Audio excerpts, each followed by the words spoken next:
Hey friends, and welcome back to another First Descendant video guide. This time we're talking all about external components. What are the best attributes and roles you can get on each piece, what you should look for, and where to farm them in the First Descendant. Before we get started, I wanted to quickly mention that I am a Nexon creator. If you'd like to support me, there's going to be a link down in the pinned comment below, or you can add me, AbbyHour, #9902 in game, and click on my creator details that way. All right, let's get back to it. First up, let's talk about what they are. So external components are pieces of gear attached to your descendant that increase your shield, HP, and defense. They can also come with unique attributes that boost your loot drops and can help you with farming. They also each have a unique shape and name, auxiliary power, sensor, memory, and processor. And we're also going to talk about the unique roles that each one of those can get. External components will always drop with either shield, HP, or defense in the top slot. And if it's a rare rarity, which is purple or better, the component will also have 2 attributes on the bottom. Now those bottom attributes will also have a rarity ranging from common to ultimate, which is blue to yellow. So these attribute rarities determine the range of the stat rolls on your external components. So obviously you want to seek out all the ultimate or yellow attribute rolls that you can get. The First Descendant also has some external components with set effects. Now these will drop from dungeon bosses or Colossus fights, and they can be used to enhance your build by providing a 2-piece and 4-piece set effect. You can see these set effects if you go in here to access info and then external components, and you can hover over and read any of the set effects that are in here if you're curious what is out there. And then you can also look at acquisition info and see what you need to do in order to get those parts. For example, the Acrobat set is going to give you skill power and firearm attack for the 2-piece and firearm crit rate and skill crit rate for the 4 set. And if you look to see where you can farm this, you'll see that it drops from the intercept battle from the Hanged Man or in some of the fortress missions. All right, now that you know what external components are, let me show you how to target farm them in the First Descendant. Once you make it through the base campaign and switch your world to hard mode, you'll be able to target farm components on a weekly reset. To see what external components are available to farm that week, open up your map and select difficulty rewards. This will be at the bottom of your screen, and clicking on that will pull up a list of this week's rewards by location. You can even filter at the top to see exactly what you want, but this is mostly for reactor farming. If you're farming specific reactors with specific rounds as their required weapon, it's not the easiest way to see where all the external components are unless you go through each one to figure out which is this week's, which you could definitely do. But you can also hit all rewards here at the bottom, and this is going to show you the time until the next week's reset if you're wondering about that. But it's also going to show you all of the rewards and all of the locations. So if we scroll down here, we can see that the sensor is available in the Echo Swamp. And we scroll down a little bit more and we can see that the processor is in the fortress. So going back to the difficulty levels screen, and we're looking at it in this view, you can use this drop down in order to filter for the sensor and the processor now that we know that those are the 2 for this week. And it's going to show you abandoned zone for the sensor.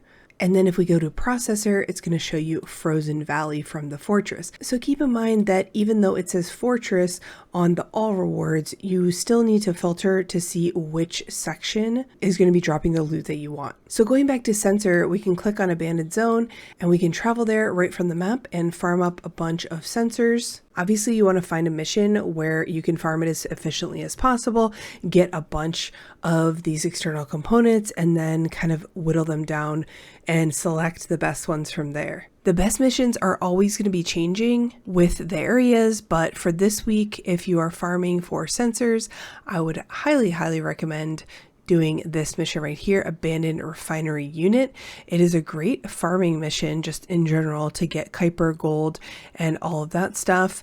Not as much now that the Valby farm is in effect, but I'm sure some people are going to be farming this to get those sensors. All right, so now that you know how to farm them, let's go through each of the pieces and talk about what roles you want to look for and your best in slot for each of these external components. I wanted to share an infographic that Gregarious JB posted on the First Descendant subreddit that shows all of the rolls that you can get on each piece. It's really clear, so you can have this up while you're farming so that you can remember what you're looking for. But I wanted to go through each piece and show you what I would recommend keeping. So first up is auxiliary power, and the unique rolls here are going to be max HP, fire resistance, module drop rate, Kuiper drop rate, MP recovery out of combat, and down but not out duration. So for this component, you're going to want to look for max HP and fire resistance. However, you're also going to want to get a roll with module drop rate and Kuiper drop rate, ideally on the same component so that you can swap that in whenever you're just farming and use the fire resistance for a boss like Pyromancer or something where you need that resistance. For the first stat here, the HP, defense, and shields, I would always go for HP and defense, HP being the priority here because the more HP you have, the less likely you're going to be one or two shot or just ticked down by something like poison that goes straight through shields. Most people also have an increased HP or increased defense on their Descendant module, which is a % increase, so it's just going to increase your defenses and your HP even more. But before we move past this auxiliary power, I also want you guys to keep an eye out for MP recovery out of combat.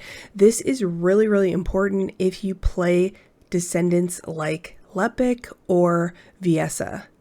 And there may be other Descendants out there that I haven't played as much that use up a lot of MP with their skills, with their last skill. It's usually very MP intensive.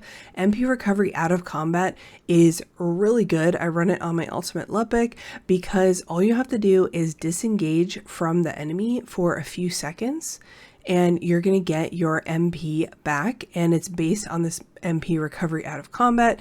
And also later we'll talk about MP recovery modifier, but my MP just zooms back up to full and I can use my big damage ability again. I wouldn't say this is as important if you are running a lot of solo content because the enemies have a lot less health, the boss has a lot less health, but if you're running group content, I would highly recommend saving a couple MP recovery out of combats. All right, let's move on to the sensor. Now this one, again, I'm going to recommend HP on the top slot or defense. And then we have max MP, chill resistance, shield recovery out of combat, consumable drop rate, character XP gain, MP recovery in combat, and HP recovery modifier. Now for the sensor, I would recommend going for a max MP roll if you are on a Descendant that uses a lot of your skills all the time. If you're on somebody like Enzo or something that is more firearm focused, then I wouldn't worry about MP as much. Of course, you're going to want a nice roll with chill resistance, and then you want to keep your eye out for one with consumable drop rate and character XP gain so you can plop that on whenever you're out farming. But the sensor is pretty straightforward. Then moving on to memory, you're going to want to get double defense, or you could do HP defense, but definitely snag one with defense. This is a huge defense roll that's going to be increased by any % increases that you have on your Descendant module.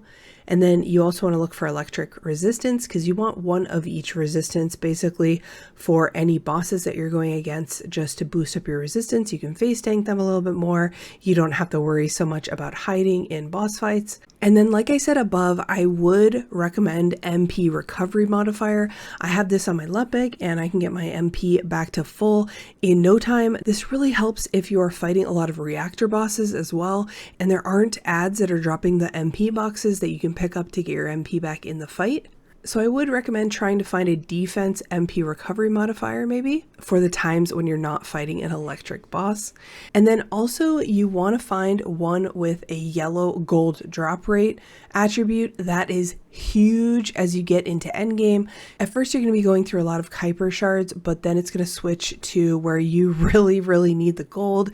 And with them nerfing the Valby run and whatever else, we don't know if gold drops are going to be as plentiful, so definitely find a memory with gold drop rate on it. You can also get a firearm proficiency gain on there as well, and that can be for your farming build. All right, on to the last component, the processor. This one, you're going to want to get HP or defense on that first slot as well. However, this one has max shield, which I don't really recommend unless you are going all in on a shield build. If you are playing some of the different builds, that benefit off of shield, maybe Kyle or Enzo because he can regen his shield very quickly, or maybe for Bunny if you're running biofuel. But you definitely want to get toxic resistance.